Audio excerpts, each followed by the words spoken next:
Welcome to Divya classes बच्चों। कैसे हैं आप सभी? आई होप आप सब बहुत अच्छे होंगे। तो हम कर रहे थे बच्चों अपने 10th क्लास के राजनीतिक विज्ञान की वन शॉट वीडियो। 1 से लेके 3 चैप्टर तक हम कवर कर चुके हैं इस सीरीज में, और आज करेंगे हम चैप्टर 4 जिसका नाम है राजनीतिक दल। केवल 5 इंपॉर्टेंट क्वेश्चन होंगे बच्चों, जिसमें आपका पूरा चैप्टर कवर हो जाएगा। तो सबसे पहला क्वेश्चन है बच्चों हमारा, राजनीतिक दल क्या होता है, इसके 3 प्रमुख हिस्से कौन से हैं? तो राजनीतिक दल लोगों का एक ऐसा संगठन या एक ऐसा समूह होता है बच्चों, जो चुनाव लड़ने और सरकार में राजनीति सत्ता हासिल करने के उद्देश्य से काम करता है। यानी कि लोग एक ऐसा संगठन, एक ऐसा समूह बनाते हैं और चुनाव लड़ते हैं, और चुनाव के माध्यम से जब वो जीत जाते हैं तो वो राजनीतिक सत्ता हासिल कर लेते हैं, और यही किसी भी राजनीतिक दल का मुख्य उद्देश्य होता है, सत्ता हासिल करना। यह समूह समाज के सामूहिक हित को ध्यान में रखकर अपनी कुछ नीतियां, अपने कुछ नियम, अपने कुछ कार्यक्रम तय करता है और लोगों का समर्थन पाकर उन नीतियों को लागू करने का प्रयास करता है। राजनीतिक दल की 3 प्रमुख विशेषताएं होती हैं बच्चों। सबसे पहले किसी भी राजनीतिक दल का होता है नेता, जो दल का नेतृत्व करता है, दल को लीड करता है और कुछ खास नीतियां बनाता है, जो दूसरे राजनीतिक दलों की नीतियां नहीं होती, उनसे हटके कुछ नीतियां बनाता है। दूसरे नंबर पर आते हैं बच्चों सक्रिय सदस्य, जो राजनीतिक दल के लिए कार्य करते हैं और ये जमीनी स्तर से जुड़े हुए होते हैं। ये लोगों के बीच रहते हैं, आम जनता को अवगत कराते हैं अपने राजनीतिक दल से, अपने दल की नीतियों से, और लोगों को लुभाते हैं। फिर तीसरे नंबर पर आता है बच्चों अनुयायी या समर्थक, जो दल की नीतियों का समर्थन करते हैं और चुनाव में अपने उम्मीदवार को जिताने की पूरी कोशिश करते हैं। चुनाव में सभी को ये सहमत करते हैं कि जितने भी लोग हैं, जितने भी नागरिक हैं, वो इन्हीं के दल को वोट दे। क्वेश्चन नंबर 2 है बच्चों हमारा, एक दलीय, द्विदलीय और बहुदलीय व्यवस्था क्या है? उदाहरण दीजिए।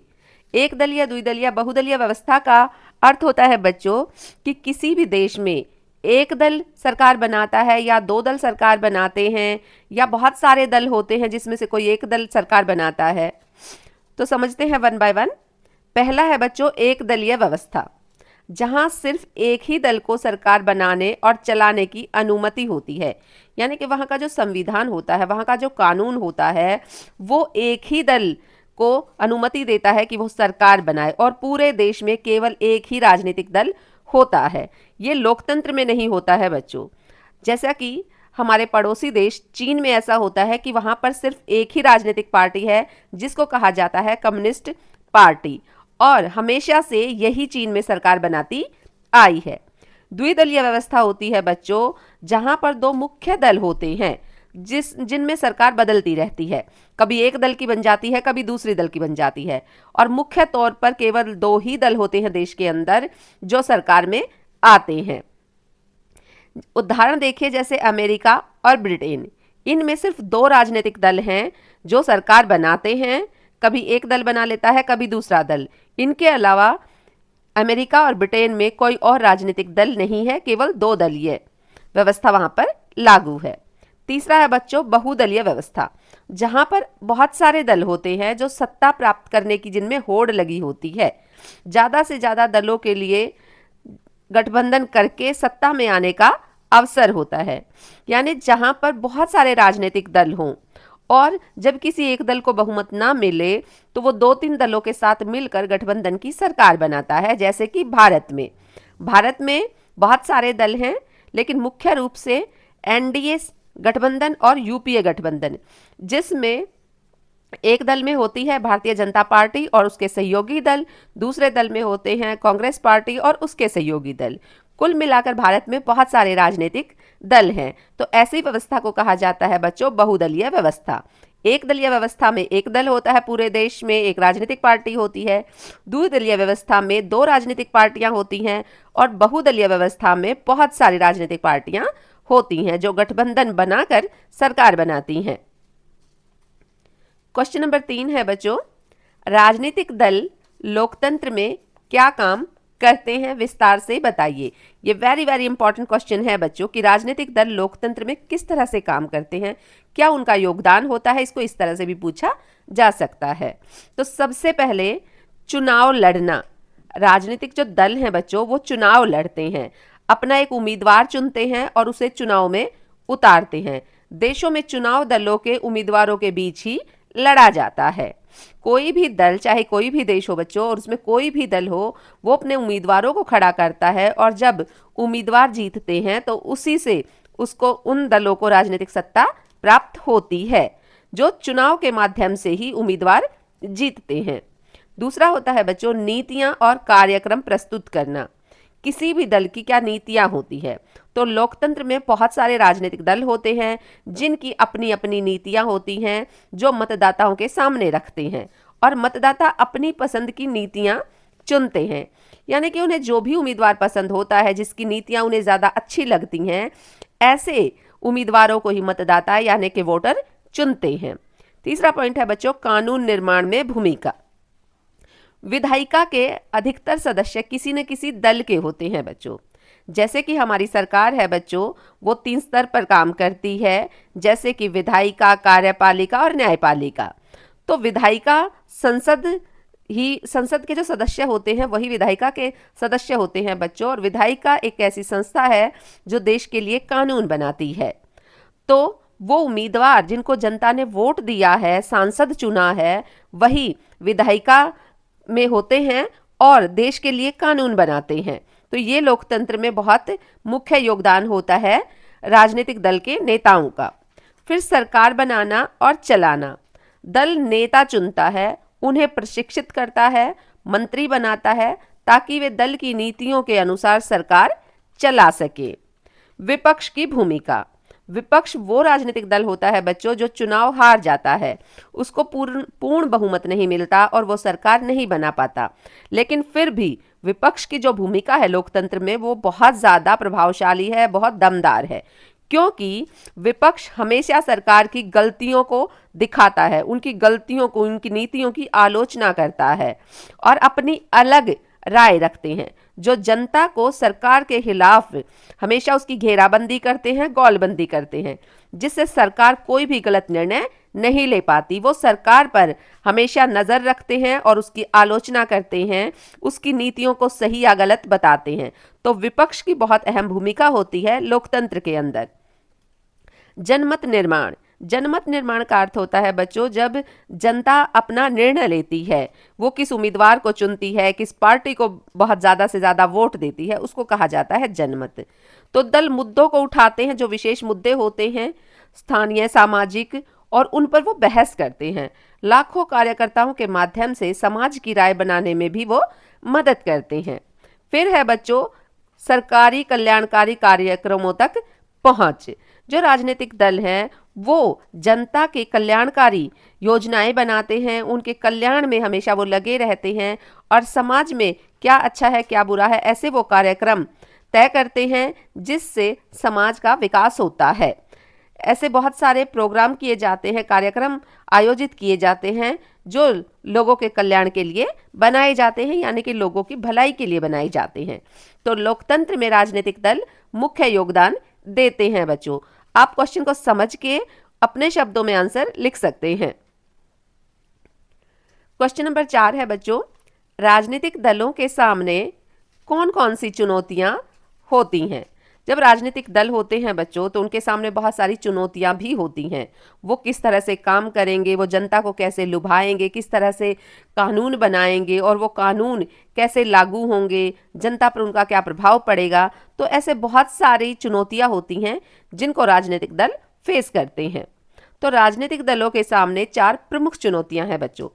पहली चुनौती होती है आंतरिक लोकतंत्र का अभाव, यानी कि पार्टी के अंदर लोकतंत्र नहीं होता, जैसे कि सारी ताकत या पूरी जो सत्ता शक्ति होती है वो कुछ नेताओं के हाथ में ही सिमट कर रह जाती है, यानी सभी को बराबर नहीं माना जाता किसी भी पार्टी के अंदर। पार्टियों के पास न तो सदस्यों की खुली सूची होती है और न ही नियमित जो उनका संगठन है वो बैठ के करता है। सामान्य कार्यकर्ता अनजान रहता है कि पार्टी के अंदर क्या चल रहा है। दूसरी चुनौती होती है बच्चों वंशवाद।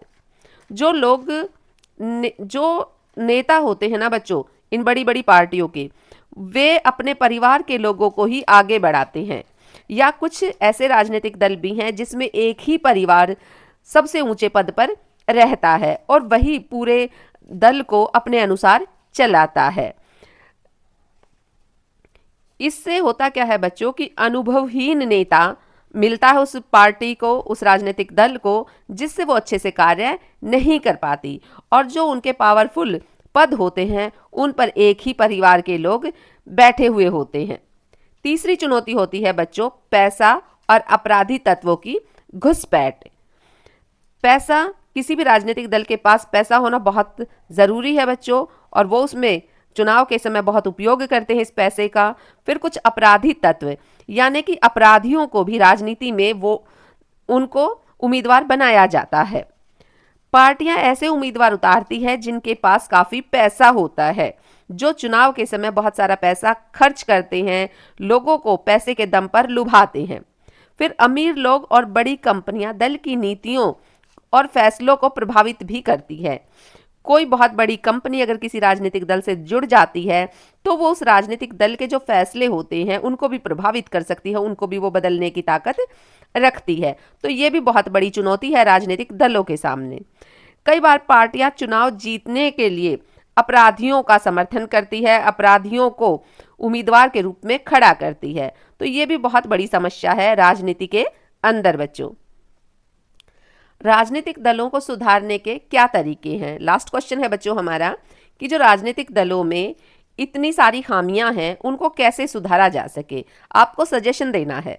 तो राजनीतिक दलों में सुधार के निम्नलिखित कदम उठाए जा सकते हैं बच्चों, जैसे कि दल बदल विरोधी कानून, यानी कि एक ऐसा कानून बनाया जाए जो कोई भी उम्मीदवार या कोई भी नेता कभी इस दल में आ जाता है, कभी उस दल में आ जाता है, तो उसके विरोध में कानून होना चाहिए, ताकि जल्दी जल्दी कोई भी नेता ऐसे दल बदली ना कर सके। दल बदलने के कारण करने वाले सांसद या विधायकों को अपनी सीट भी गंवानी होगी, ऐसा कानून बनाया जाए जिससे दल बदल में कमी आएगी। दूसरा है बच्चों उच्चतम न्यायालय का आदेश। हर उम्मीदवार को अपनी संपत्ति, उसके पास कितनी प्रॉपर्टी है उसका, और उस पर कोई आपराधिक मामले तो नहीं है, उस पर कोई केस चल रहा है या कोई क्रिमिनल उसका रिकॉर्ड है, तो उसका भी पूरा ब्यौरा, उसकी भी पूरी डिटेल उसको उच्च न्यायालय में या जो हमारा चुनाव आयोग है वहां पर जमा करानी होगी। ये अनिवार्य कर देना चाहिए। इससे मतदाताओं को उम्मीदवारों की सही जानकारी मिलेगी, वो समझ पाएंगे कि जो उम्मीदवार है वो कैसा व्यक्ति है और अपना वोट सही व्यक्ति को दे पाएंगे। तीसरा है बच्चों चुनाव आयोग का आदेश।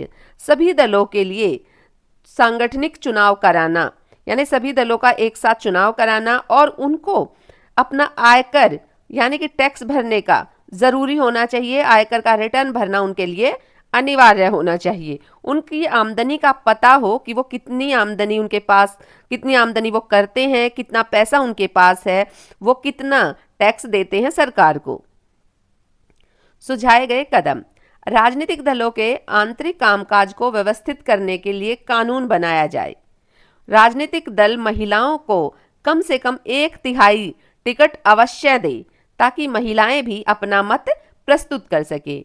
चुनाव का जो खर्चा है वो सरकार को उठाना चाहिए, ताकि कोई भी राजनीतिक पार्टी ज़्यादा से ज़्यादा पैसा खर्च करके जनता को उल्लू ना बना सके, जनता को बेवकूफ़ ना बना सके, उसका फ़ायदा ना उठा सके। इसलिए सरकार को चुनाव का खर्च उठाना चाहिए। पिछले चुनाव में मिले मतों के अनुपात से नकद पैसा दिया जाना चाहिए। लोगों की भागीदारी कैसे हो, आम नागरिक, दबाव समूह, मीडिया के माध्यम से दलों पर हमेशा दबाव बनाए रखना चाहिए, उनकी आलोचना करनी चाहिए गलत कार्यों के लिए। सुधार की इच्छा रखने वाले लोगों को भी राजनीति में भाग लेना चाहिए, क्योंकि खराब राजनीति का समाधान है ज़्यादा राजनीति और बेहतर राजनीति। तभी राजनीति में सुधार संभव है बच्चों। जब पढ़े लिखे एजुकेटेड लोग राजनीति में आएंगे तभी राजनीति को बदला जाएगा और सही हाथों में देश की राजनीति होगी, देश की सरकार होगी। बहुत ही इंपॉर्टेंट क्वेश्चन है बच्चों, ये अगर आप कर लेते हैं तो इनसे बाहर कुछ भी नहीं आएगा बच्चों। मिलते हैं अगली वीडियो में, तब तक के लिए धन्यवाद।